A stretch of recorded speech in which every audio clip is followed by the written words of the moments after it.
Dear students, as you know, the challenges of life do not have a timetable. As a result, it is impossible to adequately prepare in advance for every life challenge.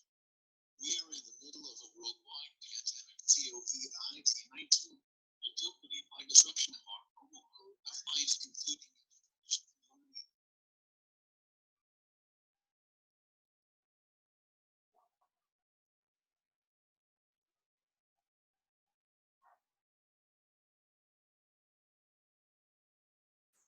Course and module outcomes of James C. Revised Syllabus Assessments. 1. Exam 3. The final exam will take place online in Blackboard through ProctorU. You need to go ahead and create a ProctorU account and watch orientation videos for test takers at the Resource Center, https www.proctorU.com/ Proctor Live Resource Center closing now bracket dot.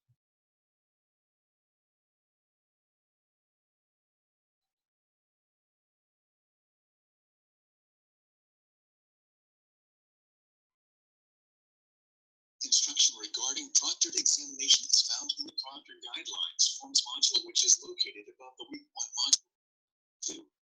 In-class exercises will continue as bonus points to your exam score. The major change is to be renamed as the Project CH since we no longer have face-to-face classes and is summarized in the initial course assessment. Also available in Blackboard.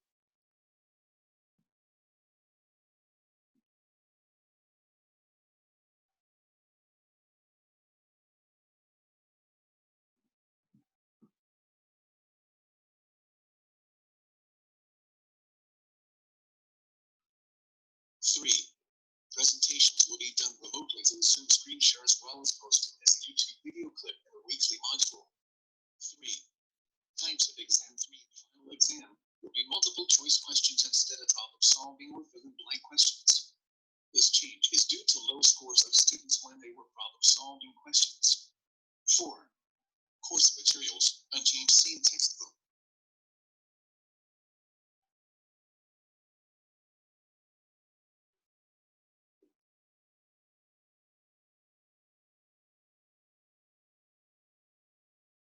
4.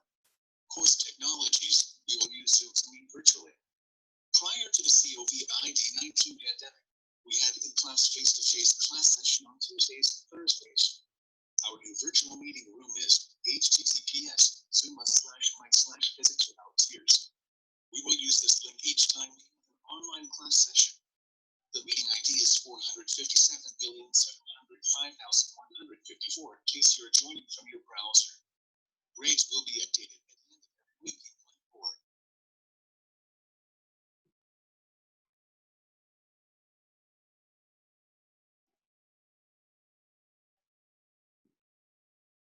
Five, virtual class meetings and office hours. Since class members are in different time zones, that will give flexibility of either synchronously or asynchronously participating in the webinar.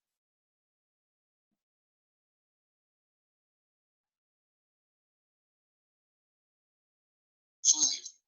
Virtual class meetings and office hours. Since class members are in different time zones, that will give flexibility of either synchronously or asynchronously participating in the webinar. The weekly meeting will be recorded and posted in the weekly monthly meeting.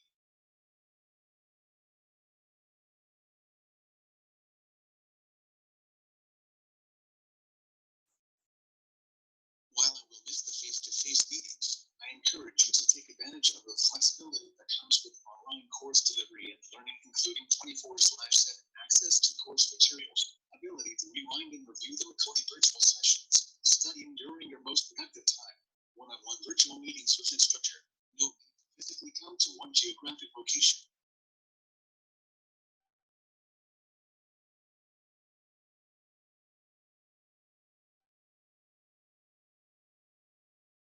However, I must warn you that studying remotely requires more self-discipline and time management, as you may need to think that you have more time, resulting in procrastination. You must deliberately set aside chunks of time each day/week to complete your course activities. Do not wait till the last minute. I'm looking forward to helping you learn economics remotely beginning March 24th, 2020. All the best, Dr. Sun.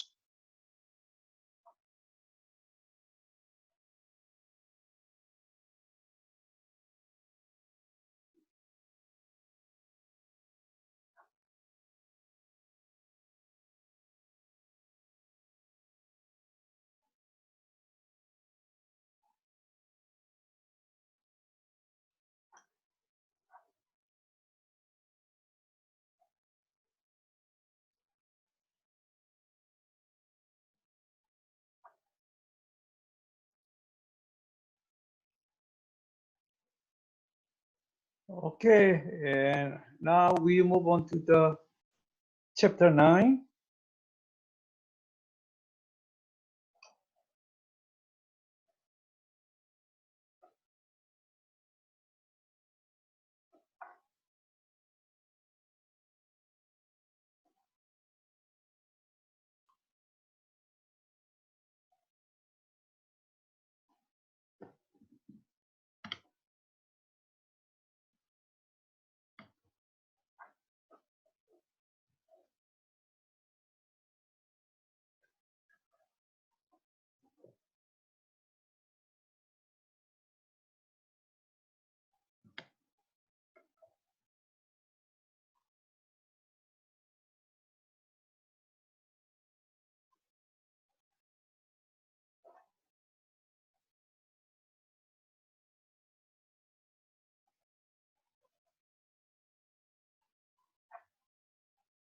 So here you go.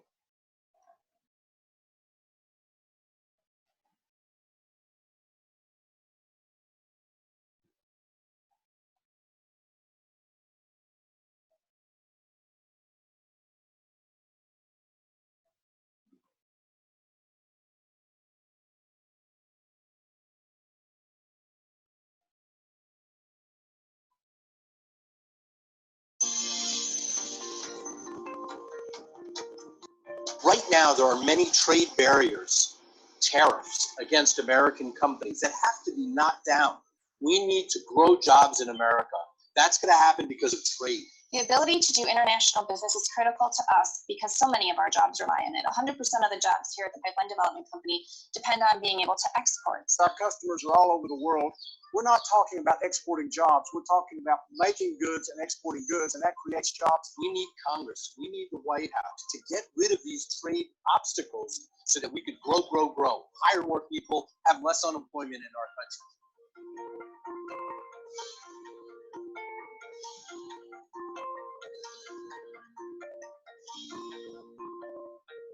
Is consumer and producer surplus to analyze the effect of a country opening up to imports in a particular industry. So we've got this autarky situation depicted here. Autarky means when a country is self-reliant, so it doesn't import or export initially. So where the supply and demand curve meets, the market clearing price, got price of P0, quantity of Q0, and that price is one that ends up equating the marginal cost of production on the domestic side with the marginal consumer benefit from consuming the product. So this is the initial situation. And we want to think about how one would depict and analyze import. So first, I want you to just think about this for a second. Which one of these two prices would be one that would induce consumers to buy products from abroad, P1 or P2? So if you think about it for just a second, the world price needs to be below the domestic price in order for consumers to feel control to buy from foreigners instead of the domestic firms. So PW2 is a plausible price for the country to import this product. Now, when the foreign competition comes in, that is going to push down the price that domestic firms can charge for their own product. Now, if it's a homogeneous good with perfect competition, the basic analysis that we're looking at here, the domestic price will go down by the full amount of the down to exactly equate to the world price.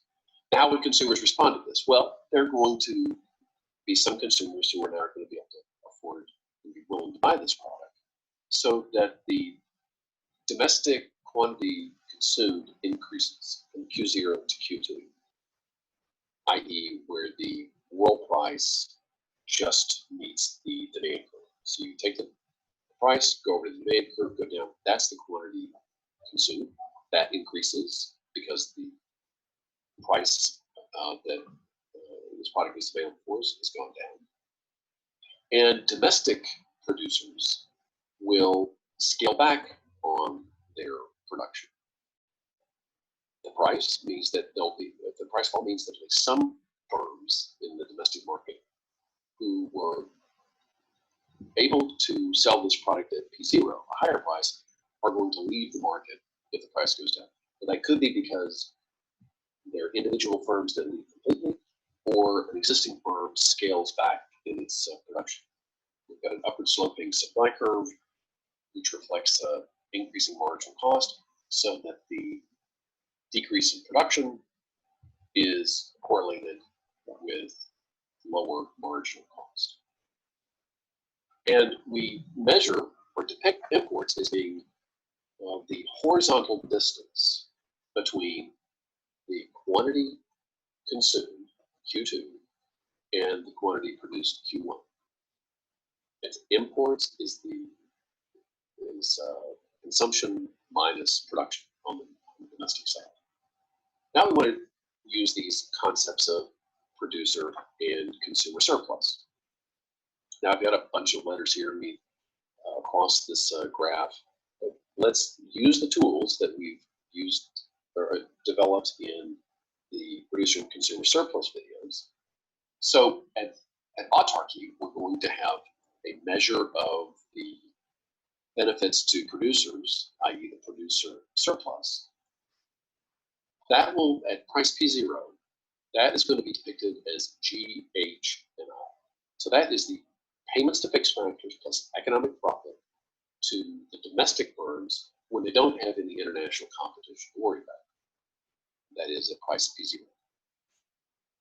If you have a reduction in price to PW2, just the international competition, you're going to have a smaller producer surplus, area I. In other words, the producer surplus will fall as the price falls and the quantity produced gets scaled back. That change in producer surplus of GH, that is the area, the area defined by the difference in the price fall, the supply curve, as we talked about before. That area GH is the measure of how domestic producers are hurt by the importation of this product from abroad. Now, these two areas, G and H, have meaning. G is the drop in producer surplus associated with firms that stay in the market and you now have to face a lower price. And H is the producer surplus loss to domestic firms as they scale back production. Consumer surplus in autarky is area A. Again, if that's not clear to you, go back and look at the earlier consumer surplus video. At price P0, you've got consumer surplus of A. Once trade occurs and the price falls, you'll have an expansion of consumer surplus to the area A, G, H, M, N. So an increase in consumer surplus as consumers benefit from the lower prices. So you have a consumer surplus gain of G, H, M, N. And once again, these can be broken up into two parts. G, H, and M is the consumer surplus associated with domestic consumers who were purchasing the product before and now get it at a lower price. So Q0 consumers were buying this before, they continue to buy this, and they will have less money out of their pocket. So GHM is that increase in consumer surplus associated with those consumers that stay in the market. Area N is the increase in consumer surplus associated with people that can now afford to buy this product that weren't willing to buy it at the price P0. If you look at the consumer surplus gain and the producer surplus loss, we have net gains.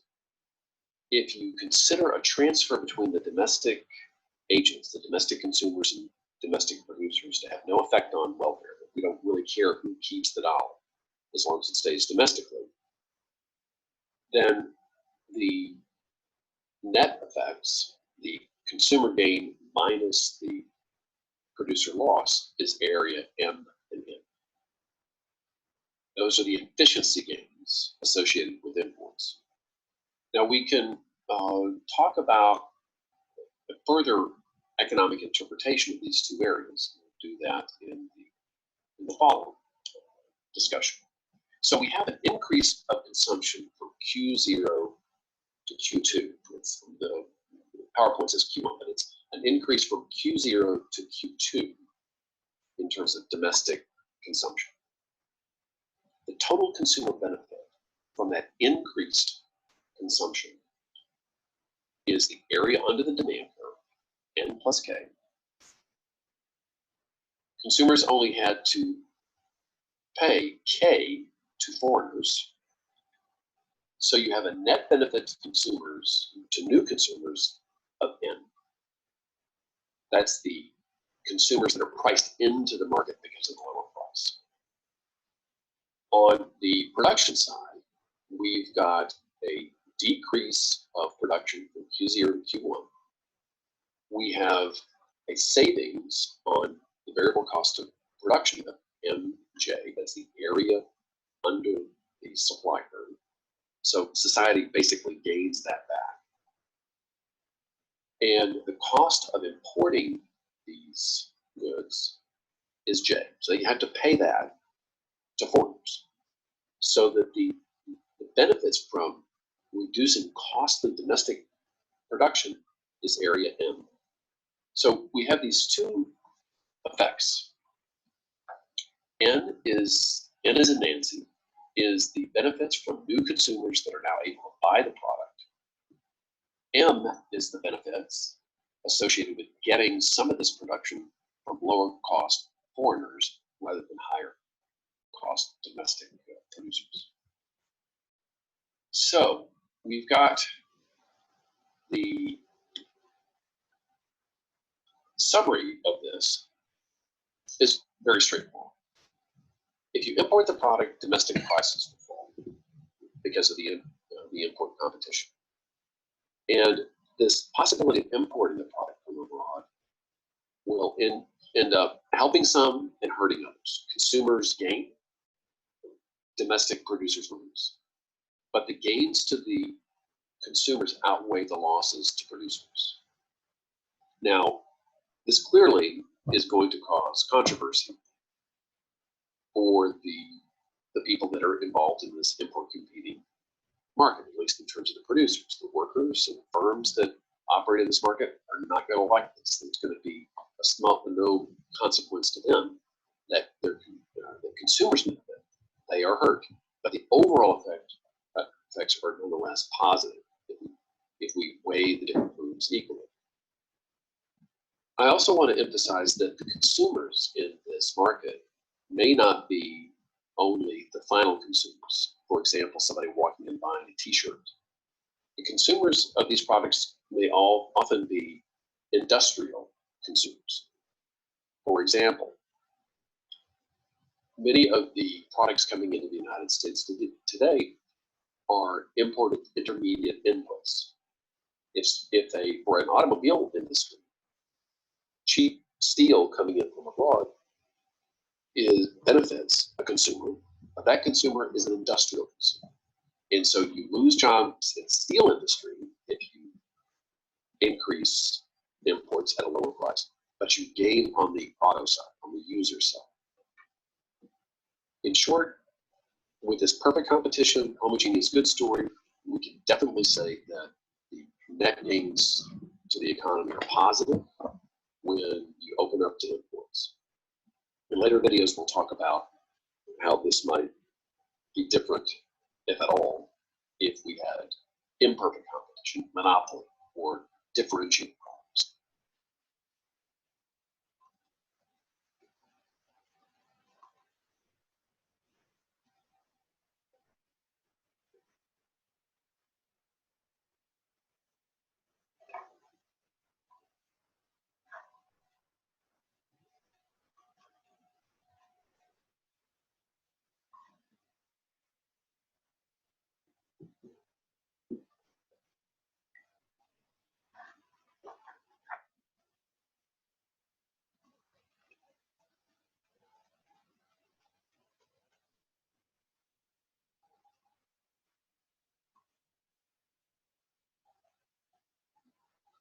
Okay, any question?